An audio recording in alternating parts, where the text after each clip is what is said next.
नमस्कार दोस्तों, मैं रवि कुमार फिर से आपको नेक्स्ट सीरीज कोई क्वेश्चन लेके आ चुका हूँ। प्रीवियस ईयर्स की सीरीज चल रही है हम लोगों की, पहले भी डिस्कस कर चुके हैं। इससे पहले मैं आपको 1995 के क्वेश्चंस है ना, 1995 के क्वेश्चन सारे करा चुका हूँ इंडियन हिस्ट्री के। 1996 के करा चुका हूँ, 1997 के करा चुका हूँ, है ना।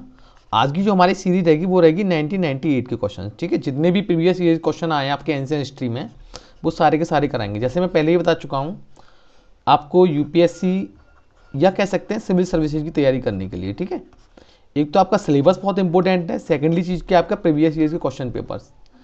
प्रीवियस ईयर्स के क्वेश्चन पेपर लगाने से हमको ये आइडिया हो जाता है कि सिलेबस से कौन सा टॉपिक ऐसा है जो कि मोस्ट इंपॉर्टेंट है। किस तरह से हम देखो, पढ़ने के लिए हमारे पास स्टैटिक बहुत सब्जेक्ट है ना, स्टैटिक है, साथ में करंट है जिसकी कोई सीमा नहीं है, कहाँ से भी करंट आता है। लेकिन प्रीवियस ईयर के क्वेश्चन लगाने से हमको ये पता चल जाता है करंट में हमको कहाँ तक पढ़ना है, करंट को किस तरह से स्टैटिक के साथ में लिंक करना है। ठीक है, अगर करंट अफेयर और अच्छी तरीके से पढ़ना चाहते हो, एक वीर सर हैं वो बहुत अच्छा पढ़ाते हैं, मैं उनकी करंट अफेयर खुद क्लास लेता हूँ, आप वहाँ से करंट अफेयर कवर कर सकते हैं, काफ़ी अच्छा पढ़ाते हैं। वीर तालियान करके सर हैं वो, काफ़ी एक्सपीरियंस है करंट अफेयर का, आप वहाँ से पढ़ सकते हैं। ठीक है, चलो शुरुआत करते हैं आज के पहले क्वेश्चन से। पहला क्वेश्चन है question number 1। Many of the Greeks Kushan Sakas embrace the Buddhism rather than Hindu because. पहला क्वेश्चन क्या कह रहा है, कई यूनानी है, मतलब जितने भी ग्रीक थे, कुषाण थे या शकों ने क्या किया है, हिंदू धर्म के बजाय बौद्ध धर्म को अपनाया है। क्या रीजन है कि उन्होंने हिंदू धर्म की जगह बौद्ध धर्म को अपनाया था? ऑप्शन देखते हैं। Buddhism was in ascendant at that time, उस समय बौद्ध धर्म का उदय हुआ था, मतलब नया नया आया था।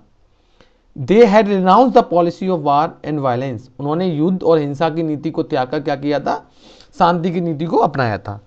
Caste ridden Hinduism didn't attract them, Hindu धर्म में जातिवाद चलती थी जिसकी वजह से उनको अट्रैक्ट नहीं हुए थे वो लोग। Buddhism in provided easier access to Indian society, बौद्ध धर्म से क्या हुआ, भारत समाज का एक आसान तरीका तक पहुंच गए थे, मतलब सोसाइटी तक वो बौद्ध धर्म के थ्रू आसानी से पहुंच गए थे, है ना। एक बार मेरी लगाने से पहले आप जरूर अपना एक आंसर लगा लो कि मेरा आंसर क्या है। ठीक है, क्योंकि मैं जब आंसर बताऊंगा मैं तो बता ही दूंगा, कोई दिक्कत नहीं है, लेकिन आपको अपना आंसर लगा लीजिएगा और एनालिसिस कीजिए लगभग कि 8 9 10 क्वेश्चन कर रहे हैं, उनमें से कितने सही हैं। कोई दिक्कत नहीं, जीरो में से जीरो है, नो डाउट, है ना। पहला हो सकता है, दूसरा हो सकता है, तीसरा हो सकता है, चौथा हो सकता है, कोई दिक्कत नहीं है। ठीक है, तो राइट आंसर हमारा क्या रहेगा यहाँ पर, सी वाला। क्योंकि इसमें जो औध धर्म में क्या था, हमारे हिंदू धर्म में बेसिकली कास्ट सिस्टम बहुत ज़्यादा था, तो कास्ट सिस्टम को की वजह से ये लोग ज़्यादा अट्रैक्ट नहीं हुए जो बाहर के लोग आए थे, ग्रीक कुषाण सकाश, क्योंकि आपस में इतने भेदभाव रहते थे। तो राइट आंसर क्या हमारा यहाँ पर, सी। ठीक है, सी हमारा राइट आंसर हो जाएगा। एक बार एक्सप्रेशन देख लेते हैं। दे एम्ब्रेस बुद्धिज्म, उन्होंने बुद्धिज्म को क्यों पसंद किया, because the caste ridden Hindu did not attack, क्योंकि हिंदू धर्म ज़्यादा, उसमें कास्ट सिस्टम ज़्यादा था, इसलिए उन्होंने अटैक नहीं किया कास्ट हिंदू धर्म ने। Buddhism provide the easiest entry in the comparison to the Hindus which had strict birth release caste structure, क्योंकि हिंदू धर्म में बहुत ज़्यादा कास्ट स्ट्रक्चर था और इतनी जल्दी एंट्री नहीं मिलती थी, और बौद्ध धर्म में वो इजीली एक्सेस मिल गया उनको। सो दीज रूलर, इसकी वजह से यही कारण था कि उन्होंने बौद्ध धर्म को अपनाना पसंद किया तुलना अदर धर्म के। ठीक है, नेक्स्ट क्वेश्चन है, the Ashoka major rock edicts which tell us about the Sangam kingdom include rock edicts. Ashoka का कोई मेजर एडिक्ट बताइए, मुख्य प्रमुख शिलालेख जो कि संगम किंगडम के बारे में बताता है ना। कौन सा ऐसा रॉक एडिक्ट था? फर्स्ट है 10, फर्स्ट या 11, सेकेंड या 12, या सेकेंड या 4th। ये भी हो सकता है, ये भी हो सकता है, ये भी हो सकता है।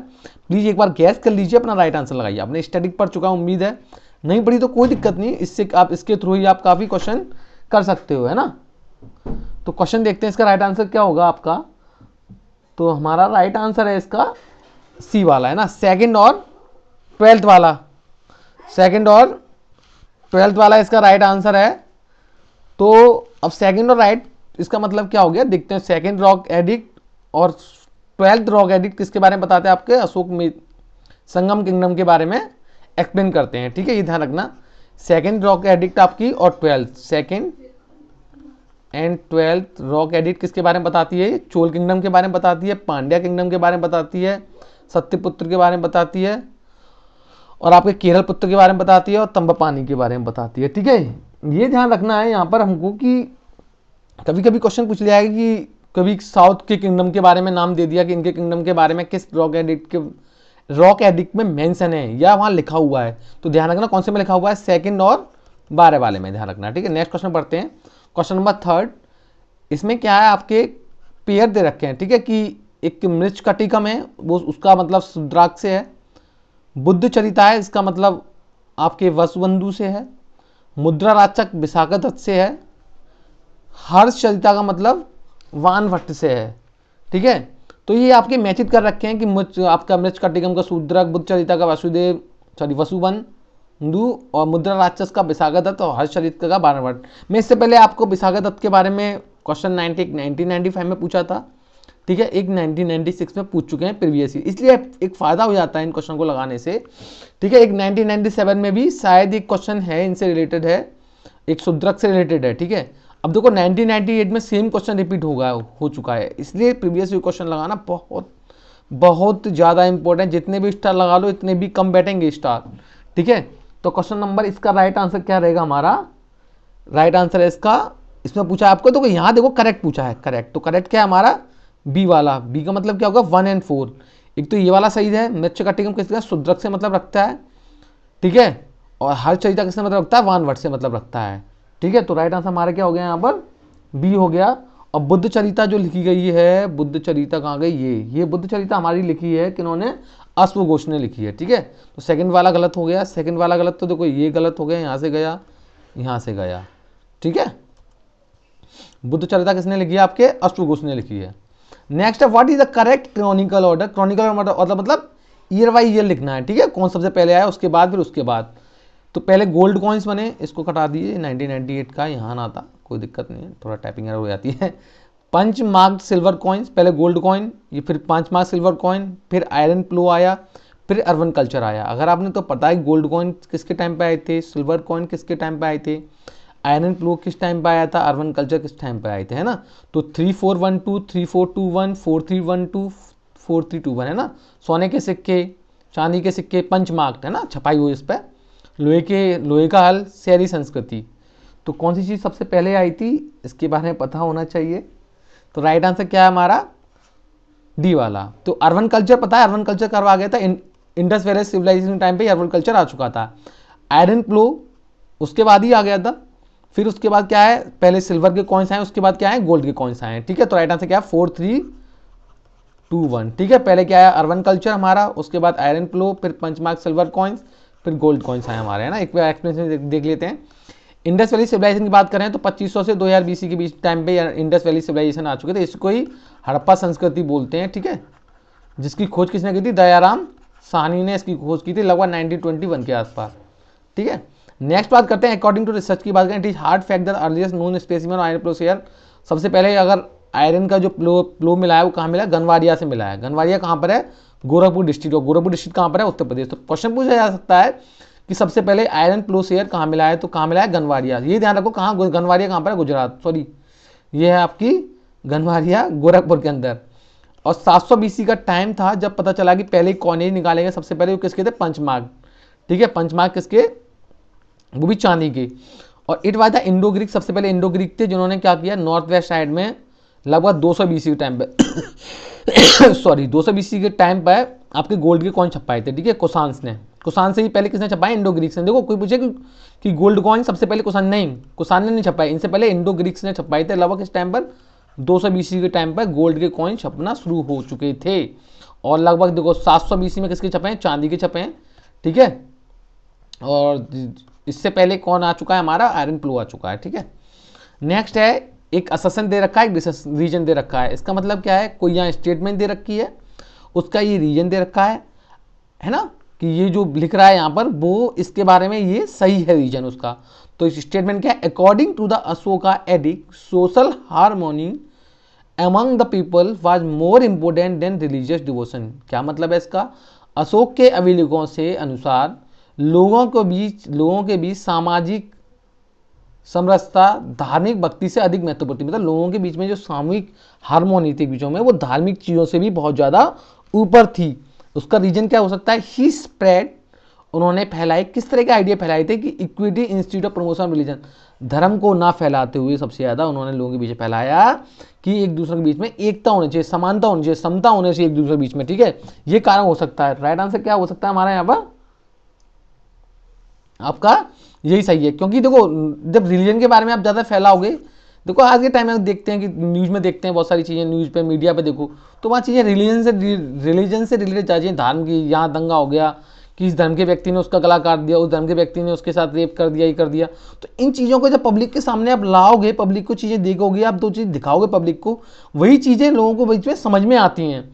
क्योंकि देखो जनता को वही चीज़ समझ में आएंगी जो उनको बार बार दिखाई जाएंगी। इन चीज़ों को बात दिखाओ। अशोक ने क्या किया था, कुछ पिलर्स पे या किसी एडिक्ट इस टाइप के बनवाए कि उन्होंने पे क्या अच्छे अच्छे मैसेज उन्होंने टाइप लिखवाई थी, ठीक है। तो मैसेज वहाँ इन्होंने लिखवा दी, लोगों को वही दिखते थे, समझ में आती चीज़ें, अच्छी चीज़ें, तो उन्हीं के प्रति उन लोगों के पीछे विचार बनते थे उनके। तो ये जरूरी है, जैसे आप मैसेज फैलाओगे, स्प्रेड करोगे सोसाइटी में, वही चीज़ें आपको समझ में आएंगी लोगों के बीच में। दंगा वाली चीज़ समझाओगे, एक दूसरे के रिलीजन के बारे में बेइज्जती करोगे या उनको बढ़ावा दोगे चीज़ों को लेकर, ठीक है। रिलीजन अपनी जगह है, एक रेस्पेक्ट देना चाहिए, हमको रिलीजन सिखाता भी काफ़ी चीज़ें, लेकिन दूसरे रिलीजन को भी रेस्पेक्ट देना इतना ही इंपॉर्टेंट हो जाता है। तो इसका आंसर क्या है आपका, ए वाला हो जाएगा, ठीक है। कि दोनों, ये भी सही है, इसका रीजन भी ठीक है, लिखा है both A and R are true but R is the correct explanation of A और बी दोनों ही ठीक है, और लेकिन आर उसकी सही व्याख्या है। नेक्स्ट क्वेश्चन है, ये बता दिया मैंने आपको। 6 है, यहाँ पर मैचित करना है। यहाँ लोथल दे रखा है, सारनाथ दे रखा है, राजगीर दे रखा है, नालंदा दे रखा है, ठीक है। ये जगह के नाम दे रखे हैं, ये क्या है क्या नहीं है। देखो यहाँ एंशियंट डॉकयार्ड है, ठीक है। ये फर्स्ट सरमन ऑफ बुद्ध ने दिया था, लाइन कैपिटल ऑफ अशोक है, ग्रेट सीट ऑफ, अगर लोथल क्या है, प्राचीन डॉकयार्ड है, बंदरगाह है यहाँ पर। सारनाथ क्या बुद्ध का प्रथम उपदेश दिया था सारनाथ में। क्या राजगीर में अशोक की जो सींग है उसकी राजधानी है।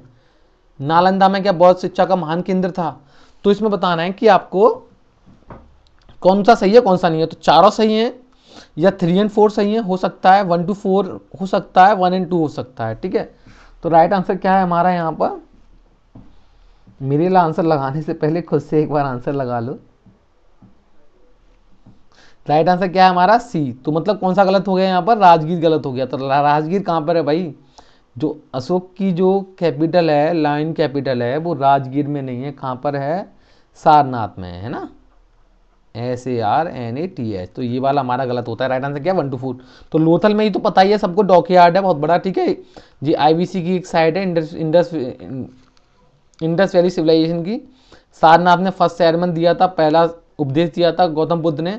नालंदा पता ही है, गौतम बुद्ध का बहुत बड़ा एक महान केंद्र बोल सकते हैं शिक्षा का, ठीक है। नेक्स्ट क्वेश्चन बढ़ते हैं, इसका explanation. Line capital of Ashok कहाँ पर है, सारनाथ में, पहले बता चुका हूँ, ठीक है, राजगीर में नहीं है। नेक्स्ट है, which one of the following ancient Indian record is the earliest royal order to preserve the food grains to be utilised during the crisis in the country. मतलब निम्नलिखित प्राचीन भारतीय अभिलेखों में से कौन सा देश में संकट के दौरान उपयोग किए जाने वाले खाद्यान्नों को, खाने पीने की चीजें जितनी भी थी, संरक्षित करने का सबसे पुरानी शाही आदेश था। किसने शाही आदेश दिया था, खाने पीने की चीजें खराब ना हो सके।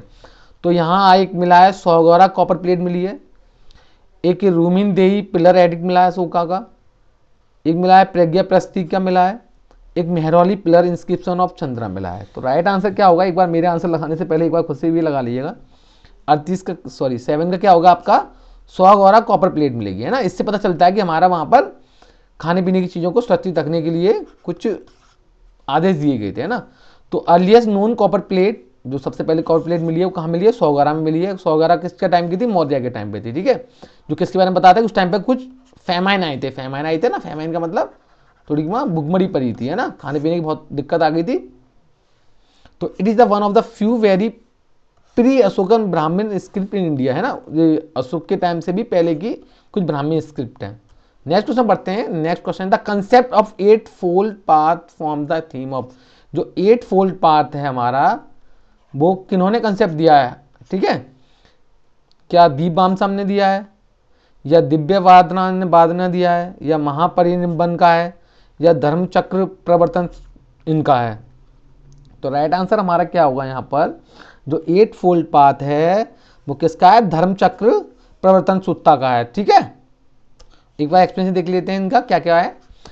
The novel 8 fold path, it is the one of the principal teaching of the Buddha. जो बुद्ध की बहुत ही इंपॉर्टेंट टीचिंग में से एक है eight fold path. Who described it as a way leading to the cessation of suffering, ये बताता है कि दुख से हम कैसे निवारण पा सकते हैं ना, सफरिंग से कैसे निवारण पा सकते हैं।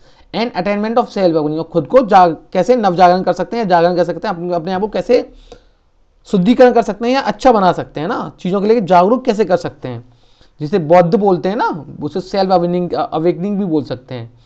In Buddhist symbolism the eight noble eight fold path is often represented by the means of dharma. जो एट फोल्ड पाथ 8 चक्र से दर्शाया गया, जो धर्म चक्र भी बोलते हैं। हुज 8 स्पोक, जिसकी 8 स्पोक्स हैं, 8 तिलियां हैं, वो 8 एलिमेंट बताती हैं। एट फोल्ड पाथ कौन से हैं? राइट अंडरस्टैंडिंग, सोच अच्छी रखो, चीज समझो। राइट स्पीच हो हमारे दूसरों के प्रति, राइट लाइवलीहुड हो, राइट माइंडफुलनेस हो, राइट थॉट रखो, राइट एक्शन रखो, राइट एफर्ट रखो, राइट कंसंट्रेशन रखो। ये आठों के 8 क्या है आपके, उनके 8 फोल्ड पाथ हैं। ठीक है, नेक्स्ट है यहाँ कुछ दिखाया गया है मैप पर। ठीक है, ये वाला जो एरिया दे रखा है आपका, ये एरिया क्या दिखाता है? Kanishka at the time of death, Kanishka की मौत उस टाइम पर हुई थी, उस टाइम को दिखा रहा है। या समुद्रगुप्त के बाद का टाइम दिखा रहा है, जो कि साउथ इंडियन कैंपेन में उन्होंने किया था समुद्रगुप्त के बाद में। अशोक का टाइम दिखा रहा है, या empire of Thaneshwar on the eve of Harsh accessions, किसके बारे में दिखाता है यहाँ पर? जिनको भी दिखाता है तो राइट आंसर हमारा यहाँ क्या हो जाएगा? सी हो जाएगा। सी का मतलब अशोक के बारे में ये दिखा रहा है ना। Thank you so much. देखो, मुझे उम्मीद है मैंने जो आपको बताया है आपके समझ में आया होगा। आशा है आप ढंग से इसको फिर से पढ़ो। फिर भी कोई डाउट होता है, कोई दिक्कत नहीं, मैं हूँ यहाँ पर। ठीक है,